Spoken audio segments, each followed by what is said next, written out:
আসসালামু আলাইকুম। ডিসিটিভি 50 থেকে সবাইকে জানাই স্বাগতম। জুলাই আগস্ট 2024-এর ছাত্র জনতার ঐতিহাসিক গণ অভ্যুত্থানের বর্ষপূর্তি উপলক্ষে বাংলাদেশ জামাত ইসলামীর ব্রাহ্মণবাড়িয়া জেলা আয়োজিত গণমিছিল।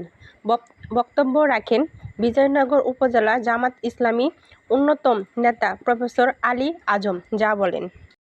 আসসালামু আলাইকুম রহমতুল্লাহ বারাকাতুহু। এখন আমি আছি ব্রাহ্মণবাড়িয়া কলেজ মাঠে।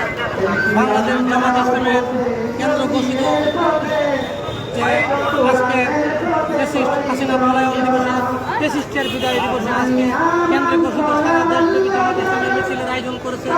সেই প্রেক্ষিতে আজকে ব্রাহ্মণবাড়িয়া কলেজ মাঠে বাংলাদেশ জামাত ইসলামের আয়োজনে এক গণমিছিল অনুষ্ঠিত হবে।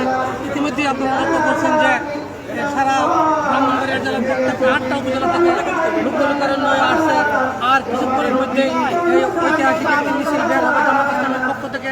জামাত ইসলামী চাই আল্লাহর এই দুনিয়াতে আল্লাহর হুকুম মতো রাষ্ট্র পরিচালিত হবে, সৎ লোকের শাসন চাই।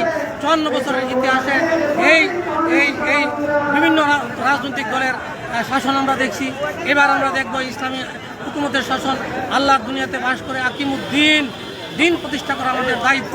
এই দায়িত্বের অংশ হিসেবেই জামাত ইসলামী কাজ করছে। জামাত ইসলামের 1 থেকে 6 জন শীর্ষ নেতাকে ফাঁসির কাষ্টে ঝুলিয়েছে, 6 জন নেতাকে অন্ধকার কারাগারে রেখে মেরেছে এবং মাওলানা দেলাওয়ার হোসেন সাঈদী নামে একজন বিশ্ববিখ্যাত মুফাসসির কোরআন তাকে শহীদ করা হয়েছে, আয়নাঘরে রাখা হয়েছে। তারপর ফ্যাসিস্ট হাসিনা, এই লেডি ফেরাউন হাসিনা এই জামাত ইসলামীকে ধ্বংস করার সকল ষড়যন্ত্র করেছে। এই আজকে 5 আগস্ট 1 আগস্ট জামাত ইসলামীকে নিষিদ্ধ করেছিল। আজকে জামাত ইসলামীকে তারা নিষিদ্ধ করছে। আজকে তারা কোথায়? তারা আজকে জামাত ইসলামী ঠিকই বাংলাদেশে আছে। বাংলাদেশের সেকেন্ড লার্জেস্ট রাজনৈতিক পলিটিক্যাল একটা পার্টি জামাত ইসলামী তার দলীয় কর্মকাণ্ড পরিচালনা করতে অত্যন্ত সফলতার সাথে।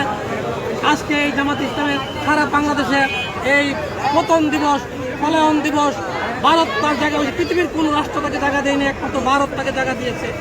এই ফ্যাসিস্ট হাসিনাকে টিকিয়ে রেখেছে 15.5 বছর এই ভারতের মোদী সরকার। সুতরাং আজকে দেশবাসীর কাছে দাবি জানাবো, অধ্যাপক ইউনূস সাহেবকে বলবো, ফ্যাসিস্ট হাসিনাকে ফেরত এনে তার ক্যাঙ্গারু আদালতে যেভাবে জামাত এবং বিএনপির লোকদেরকে ফাঁসি দিয়েছিল তাদেরকেও ফাঁসি দিতে হবে, তাহলে তার উপযুক্ত প্রমাণ পাওয়া যাবে। ইতিমধ্যে আমরা দেখছি খায়রুল হক সহ প্রধান বিচারপতি খায়রুল হক সহ চিফ জাস্টিস বাংলাদেশ এইভাবে তাদেরকে নারে তাকবীর, আল্লাহু আকবার, আল কোরআনের আলো সংসদে জালো, আল হাদিসের আলো ঘরে ঘরে জালো। জুলাইয়ের হাতিয়ার গর্জে ওঠে আরেকবার, জুলাইয়ের ঘোষণাপত্র দিতে হবে, দিয়ে দাও। আমার